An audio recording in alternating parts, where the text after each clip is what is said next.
Welcome to Movie Speeching. Spoilers ahead, watch out and take good care. Today I will tell you about an American drama mystery movie called The Game. Nicholas Van Orton is a businessman who lives alone in a large mansion in the suburbs of San Francisco. He was very successful, but that success came at the expense of his family life. As the movie unfolds, he's alone, divorced, and bored with his life. Nicholas' brother, Conrad, is his only living relative, but they have a strained relationship and haven't seen each other for 2 years. One morning, Nicholas learned that Conrad had been trying to arrange a meeting with him for several days. That afternoon, he showed up unannounced at a restaurant and revealed that he was there to celebrate Nicholas' birthday. Nicholas had another surprise when Conrad gave him an unusual gift, a coupon for a weird game offered by a company called CRS. Nicholas initially thought Conrad was playing a bad joke on him, but the brother who caught him promised that he would come to the CRS office at least once this week. The next day, when Nicholas nearly forgot his voucher, he went to an office building for a meeting. Coincidentally, this is also where the CRS office is located. He walked in and was greeted by an employee named Jim. He showed Conrad around the office and told him about the pre-match protocols, but didn't tell him what the actual game was. Nicholas is annoyed that his questions go unanswered, but its mystery keeps him interested in the game. So even though he didn't know what the game was, he agreed to play. The pre-match procedure includes a 4-hour personality test. Nicholas clarifies his plan to achieve this and is asked a series of strange questions like how he sometimes hurts small animals.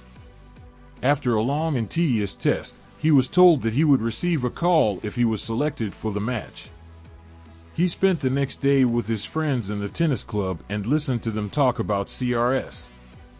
Turns out 2 of his friends played the CRS game and wished they could experience it again. Nicholas asked what exactly the game was, but even his friends refused to answer the question. Later in a meeting, he received a call from CRS and learned that his application had been denied. Now Nicholas is so excited to play the game that the news let him down. Returning home at night, he found a life-sized clown doll at the turntable and decided to take it home. While trying to check who released him, he found a key attached to the clown's tongue. Oddly enough, the key has the CRS logo on it, which means the game started despite the call he received. As Nicholas examined the clown more closely, he heard a voice asking if he'd spent the evening dissecting the poor doll. Nicholas looked around startled and saw the presenter talking to him on the television. He tells Nicholas the rules of the game, revealing that he will find other items such as a key that he must keep by his side until the end of the game. Nicholas also discovers that the doll contains a hidden camera that the presenter uses to spy on him. He broke the clown's neck to escape the camera and fell asleep. The next day, some minor inconvenience bothered him. He sees clown objects everywhere, keeps bumping into people who look at him as if they know something, and his shirt is damaged by a CRS pin in his pocket. Soon, the inconvenience began to affect him deeply as he lost his business deal because he couldn't open his briefcase. In a desperate attempt, he tries to use the CRS key, but it doesn't work either. At the end of the day, he goes to a restaurant for dinner and meets a waitress named Christine. She accidentally spilled alcohol on her shirt and was immediately fired by her boss. Seconds later, Nicholas received a bill that said, "Don't let her get away." He thinks the message is about Christine and rushes out to find her. In a dark alley, Nicholas came across an ailing man. Christine suddenly appeared and insisted that they take her to the hospital. As a signal, a police car passed by and helped them. When the police, ambulance, and paramedics arrive at the hospital, even strange things start to happen. The lights suddenly went out, and when they came back on, Christine and Nicholas were the only ones in the parking lot. Nicholas understood that this was also part of the game. The duo found a broken elevator that started working when Nicholas used the CRS key to fix it. He then tells Christine about the game he signed up for and what she thinks is a brutal operation for the rich. The two try to get out of the elevator and find themselves in the CRS building. Attempting to break into the office, they set the alarm and had to escape before being discovered. Nicholas feels bad for dragging Christine into this mess and taking her back to his mansion. They share a brief chat before she takes a shower and calls herself a cab. Just before leaving, Christine reveals that she had been offered $400 to spill alcohol on him before, but she did not see the person who asked her. Nicholas thanks her for telling him and wishes her goodbye. The next morning, he was awakened by a call and discovered that he had left his credit card in the hotel lobby last night. Confused as he had never been to the hotel, Nicholas went to get his card. To his confusion, the staff recognized him and escorted him to the room he also used last night. Nicholas found the room completely cluttered with bottles of alcohol and illegal pills strewn all over the place. Porn videos play on TV and there are pictures of naked women lying on tables. But what surprised Nicholas the most was that his suitcase was also on the table and had been opened by someone. He quickly cleaned up the mess and returned to his office, knowing that his business, reputation, finances, and safety were in jeopardy. Without wasting time, he called his lawyer Sam and ordered him to learn as much as he could about CRS. He also found a glass-breaking device inside an envelope he also found in the hotel room. Coming home in the evening, Nicholas wanted to go to bed as soon as everything happened. However, he soon realizes that someone has broken into his mansion.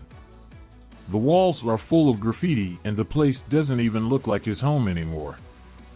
Just as Nicholas picked up the phone to call the police, a knock on the door caught him by surprise. It was none other than his brother Connor, who was as crazy as he was. Connor didn't answer any of Nicholas' phone calls, which his brother explained was because he doesn't trust anyone these days. They drove off Nicholas' car, no longer feeling safe in the mansion. Connor later revealed that he was tired of playing the CRS game that took his life like a hurricane. He wanted to get rid of them and pay them a lot of money, but to no avail. Suddenly the car had a flat tire and Connor found a bunch of CRS keys in the car. Assuming that his brother is also in the CRS, he runs away. Nicholas tries his best to stop but ends up getting into a taxi, ultimately deciding to go to the police. In the next scene, the taxi driver misses the exit and reveals that he was also with CRS. Nicholas panicked when the driver jumped out of the car and let the vehicle fall into the river. The car started to fill with water when Nicholas remembered he had a glass-breaking device. Using this device, he saved his life and swam to safety. With no one else to turn to, Nicholas found Christine's address and went to see her. They chatted for a while before he noticed the price of a lamp burning inside. He found it strange that the lamp was old, but the price was still the same. Soon, he began to notice other things around the house that made it feel more like a stage than a house. Faucet didn't work and the books on the shelf were also fake. When Christine left, it was clear that she was still working for CRS. Nicholas confronts her and discovers that they are being watched. CRS officers began shooting at them through the window, but the duo escaped through the back door. En route to safety, Christine reveals that the CRS used Nicholas' personality test to crack his password and that all his money was transferred to a fake bank account overseas. Nicholas checks her balance, only to discover she is telling the truth. He is still adamant that he wants his money back, but Christine says it's impossible because she's seen this happen to many people. Next, they stop at Christine's actual home, where she claims she was threatened with taking away her job. But Nicholas no longer believes her. His suspicions proved genuine when he felt dizzy and realized that she was upset him. The next day, Nicholas wakes up to find him buried alive in a Mexican cemetery. He has no passport and no money to return home. After walking around for a day looking for help, he he finally found a truck to San Francisco. In the next scene, he arrives at a mansion that is now for sale. Unable to trust anyone in his life, he decides to meet his ex-wife, Elizabeth. They meet at a coffee shop, where Nicholas apologizes for his attitude towards her when they were together. Just when he thinks his life is over, Nicholas sees an ad on TV featuring Jim, the CPR therapist who helped him last week. Nicholas finds Jim in an aquarium with his children and blackmails him. Fearing for his life, the man takes Nicholas to the real CRS office.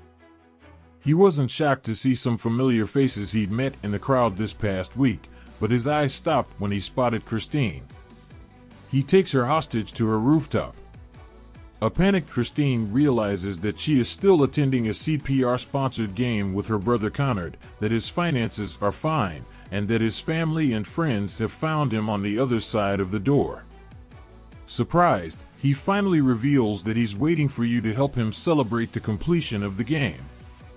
But Nicholas no longer believes Christine. The door bursts open and he shoots the first person he sees. This is Conrad holding an open bottle of champagne. Connor dies and Nicholas jumps off the roof in shock at what he has done. Nicholas' life flashes before his eyes as he falls. He crashed through the glass roof and landed in a giant airbag. It was put there as if someone expected it to fall. Seconds later, paramedics came to his aid and carefully carried him out. When Nicholas regained consciousness, he found himself in a ballroom full of friends, family, and everyone involved in his game, including Connor. From the day he found the clown until now, everything that happened to him was just a game. Conrad explains that he started the game to convince his brother to accept life. Nicholas bursts into tears as the shock wears off, relaxing and enjoying the party. Moments later, he sees Christine has left the party and follows her to a taxi outside where she tells him her real name is Claire. He invites her to dinner, but she offers to have coffee at the airport before catching a flight to Australia for her next match. Thank you for watching. See you on the next video.